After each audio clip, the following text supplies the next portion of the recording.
What steps do plant managers need to take to ensure their operations are as safe as possible? How can lubrication help to reduce the time maintenance personnel spend interacting with the equipment? And what connection does safety have to the bottom line? We'll dive into these questions and more on this episode of Maintenance Shop Talk, a podcast presented by ExxonMobil. I'm your host, Michelle Segrist, and today I'm joined by Adam McMurtry, a field engineer with ExxonMobil, and Gene Heitz, Southeast Missouri Mining and Milling Division Maintenance Manager at the natural resources company Doe Run. Adam and Gene, welcome. Thank you. Thank you.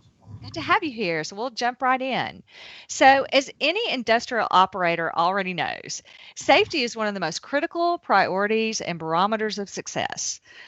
But creating a culture of safety isn't always easy. Gene, how has Doe Run built this kind of culture? In my opinion, the safety culture of Doe Run is achieved through word and deed. One can trace our commitment to safety back to a statement made by a former president of the company back in the 1960s when he made this statement: "No job is so important and no service is so urgent that we cannot take time to perform it safely." I believe his comment has set the tone for safety for this organization. Today, Doe Run has 6 mines and 4 mills and a battery recycling plant, and we constantly keep focused on safety. Beginning of each shift, we have a brief safety topic discussion. Before we operate equipment, the operator does a pre-shift of his piece of equipment, and all our employees perform daily work inspections. On a weekly basis, we have from all of our sites, we have what I call walkabouts. This is when both hourly and salary personnel inspect designated areas, determine if any upgrades, cleanups, or safety items need to be addressed. On a monthly basis, we have monthly safety meetings for all our operational personnel, where we can dive deeper into topics, review our safety performance on our near misses, our incidents or accidents, and just share best practices. On an annual basis, we have annual refresher training to our employees. We also have task training on equipment and procedures, job safety analysis training, standard operating procedures. We also ask our vendors to conduct annual training sessions. In addition, we even have, for new employees, they have to go through a mandatory 40-hour training session. I feel at Doe Run, we have good communication and empowerment between all employees. We emphasize to all employees that if we feel something is unsafe, we ask them to bring the concern to a supervisor. And these proactive approaches have demonstrated the company's commitment to safety through word and deed. These are all great best practices to share. So Adam, from the perspective of ExxonMobil, how do you feel about building a culture of safety? I'll validate Gene here. One of the things that you'll see from their organization that mirrors ours is this culture of safety that's built into the nuances of everyday life and the job. So for example, imagine that you show up on the job and the answer to your question, what am I doing today, is today I'm making myself and my team safe, and I will return home safely. When you can answer that, when you show up to work and you know that your main job that day is to return home safely and to help your teammates return home safely, you know that the culture is alive and well at the company. One of the mantras, for example, that we go by is a mantra that says, nobody gets hurt. And one of our plants, they took it one step further, and I think it really makes it personal. That says, nobody gets hurt, not on my watch. And it shows us that it's our responsibility and we can own it. And it means a lot to everybody else that it's not just us looking out for ourselves, but we're also keeping an eye out for others. And that's important to everybody.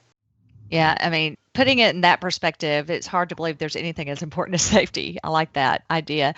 So maintenance teams, as we know, are on the front lines of safety. They are the ones who interact with the equipment the most. So Gene, could you tell me a little bit more about how to build safety into everyday maintenance programs? I feel the most important aspect in having a good, safe practices in a maintenance program is to set safety expectations and be consistent. We educate, re-educate, and remind employees on things like proper lifting techniques, and we ask them to get help when something's too heavy or awkward to carry or lift. We use a program provided by the Mine Safety and Health Administration. The acronym is SLAM, and it stands for Stop, look, analyze, and manage. And this program teaches employees to evaluate a job before it begins. We ingrain in our employees key safety practices. We have proper lockout and tagout of equipment, proper use of personal protective equipment, to use a proper tool for a specific job. An example of this, one time I was in an operation and I overheard a veteran maintenance person telling a new hired maintenance person coming on that shop, this shop works together and works safe. It kind of made me feel kind of proud to give all these safety messages, is understood, shared, and is being implemented. Yeah, and thanks for the question, Michelle. I'll add to that. I'm not directly involved in maintenance as a field engineer, but we interact with maintenance teams. We help maintenance teams. We train maintenance teams. So it's definitely something that we think about. And one of the ways that we help instill safety in teams like Doran and others is we have what we call job safety analyses. This is our protocol for any type of operation, any type of activity that we do, where we will stop, we will assess the risks beforehand and understand what questions to ask at the operation. Like, are there forklift traffic that we need to be aware of? Are there dangers that we should be aware of? Slips, trips, and falls. And so it's an activity that we do deliberately as part of our activities to make sure that we're doing the right analysis and not just walking into an operation thinking we understand how it's going to run, and we never want to be surprised by how it actually runs if it's different. Great. So let's get a little more specific about how lubrication impacts the safety of an operation. And Adam, share with us some approaches that are out there to help enhance safety. Yeah, thanks, Michelle. I think this is something we all think about. Sometimes it's on the forefront of our mind, and sometimes it's an important value.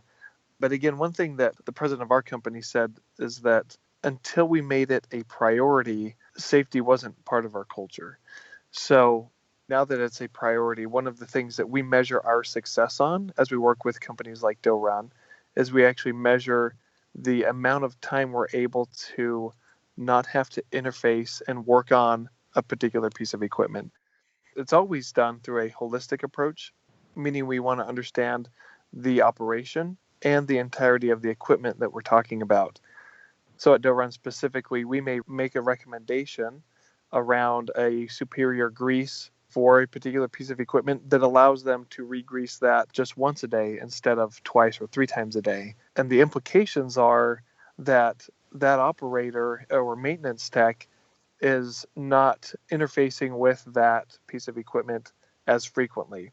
And so that can help reduce the potential for something to happen if we're able to also detail all the other maintenance things that need to happen with that equipment and make sure that we're still in line with OEM recommendations and good engineering practices. Good. And Gene, I'd love to hear your response to the same question. Okay, let me start with first part of our question here, that there's a saying that necessity is the mother of invention. Let me give you one example. Several years ago, mine operations used dry disc brakes on our heavy-duty underground mobile equipment. And the mine environment proved to be an extremely tough challenge for this design of brake. So the concept of necessity being the mother of invention came into play here. The unique challenges of the work environment led to the invention of the totally enclosed wet disc brake design. What made this design feasible was the use of a lubricant to keep the discs isolated from the challenges of the mine environment.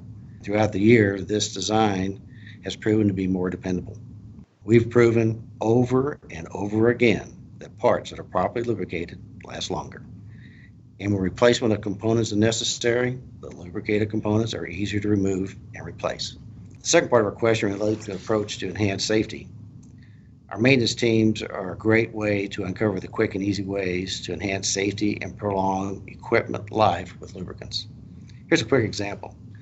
Our group came together to discuss the advantages of moving from an oil to a grease for moving parts of equipment. And we believed that we would increase the life of a component. So we decided to test our theory on an articulated ore haulage truck, and we found that it actually increased the life of this particular component, and it reduced the downtime of the equipment for that component. Based on that success, we actually implemented it in all of our ore haulage articulated equipment underground. And what we determined is the proper lubrication practices, if we sustain them, the number of Specific maintenance concerns we've minimized, if not eliminated, like damage to steering linkages or to pins or to bearings, and also help minimize our line boring jobs, which actually a line boring job is where we get a proper fit for either a pin or a bearing on equipment. Yeah, it's great to hear these specific examples of how these safety practices have really impacted business. So thank you for that. So what other opportunities are there for maintenance personnel to learn more about these programs? So let me build on what Gene said. I thought what he gave an example of was really important because that was a really valuable but also enjoyable project to work on from an engineering standpoint, because we could measure the success of that not only with safety but also extended equipment life, and in some cases a longer time between overhaul. And so as we think about how can we learn more about these, there are field engineers and lubrication engineers with mobile across the country, all fitting within a large distributor network. So there are opportunities to engage with field engineers at any level and in any location across the US. So there are also podcasts like these, which are really enjoyable. There are also webinars that we do where we'll talk about specific techniques and best practices, and you'll find an overarching message of safety within those because it is a priority, not just a value for us. Good. And so it's one thing to put these programs into place and to have them, but how does your organization, I want to ask Gene specifically first, how does Doe Run report on safety performance, and especially when it's framed in terms of lubrication? Well, we constantly review our safety statistics. We track them and report them to management monthly. We also share them in our annual sustainability report. And we're really, really proud of our mines and mills have won the Covenant Sentinel of Safety Award. This is an industrial standard for safety, and this company has won it 28 times throughout our history. Yeah, that's great proof of practicing what you preach and doing the things that you say you do. So that's really cool. And so, Adam, how does ExxonMobil report on safety performance? So within our culture of safety, I think maybe the best example of how we really take this home is that we are encouraged every year to create a personal safety leadership plan. This is our opportunity to think about outside of work, when we take the hard hat off and the coveralls off and we're home and we're on bike rides or we're spending time with family, how am I going to be safe there? And will I continue to think about that? So we may not measure each other on those, but it's definitely something that we talk about. I report on mine, and it's something that I have posted in my office so that I can reflect on it. Like when I throw kids into the air because we're playing, am I using proper lifting techniques, or should I not be throwing them in the air at all? It's something that we think about, and I'll give you a perfect example. So we were going on a bike ride as a family, and one of my personal safety leadership plan items at home was to always wear helmets. And we were riding outside of the neighborhood, and we hit a bump, and the kids were in the trailer behind the bike, and I was pedaling the bike. And we hit this bump, and it was a much larger bump than expected, and it toppled the trailer, and it turned it upside down and dragged, and before it flipped me over. And I looked at this mini wreckage, and it was terrifying, and the kids were also terrified, and there were big scrapes on their helmets. And I realized in that moment, had they not been wearing their helmets, something much more tragic would have happened. And so I think it's something that not only is encouraged at our company, but obviously very rewarding from a personal standpoint to have that level of culture and meaning. That's a great example that anyone could relate to. And you can see how that translates into the safety practices that you have in the facility as well. So, Gene, beyond safety, how else have changes to your lubrication program helped your operation? Again, we've proven over and over again that parts properly lubricated last longer. And replacement of components is finally necessary. A properly lubricated component is easier to remove and replace. Set safety expectations and be consistent. No job is so important and no service is so urgent that we cannot take time to perform it safely. That's excellent, Gene. That's a great way to wrap up. I think what I would add to that, if I could, is that the way that Doe Run goes about their business is they have maybe among the best I've seen for tracking results. And what I mean by that is, as we've worked through specifics about their operation, We've made proposals that sometimes make sense and sometimes they don't.